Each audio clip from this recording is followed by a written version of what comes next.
Alexander, kan du fortælle mig, hvilken uddannelse du går på her på Bornholm Sundheds- og Sygeplejerskole? Ja, jeg går på oplæringsvejlederuddannelsen for SOSU og for PAV.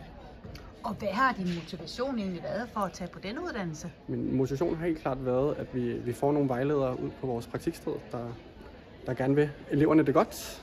Ja, så det giver nogle kompetencer til din arbejdsplads. Er der noget andet, du vil fremhæve? Men det giver nogle kompetencer, og det giver os nogle redskaber, som vi kan bruge til eleverne, for at få nogle gode elever ud, som vi kan få på vores arbejdspladser senere hen. Ja, og er der nogle af dine andre kolleger, du kunne ønske dig, der også fik det her kursus? Helt sikkert. Alle mine kollegaer vil have rigtig godt af kurset. At få nogle redskaber og nogle kompetencer, som de også kan bruge, som vi både kan bruge på hinanden og på vores elever. Så hvis man vil melde sig til et kursus herinde hos os, har det været til at finde ud af? Det har været lidt besværligt, men efter jeg startede på kurset, har jeg fundet ud af, hvor nemt det er at finde alle kurserne inde på BH Sunds hjemmeside, hvor der både er kurser for ergonomi og for medicinhåndtering og alt muligt. Tak for din fortælling. Velbekomme.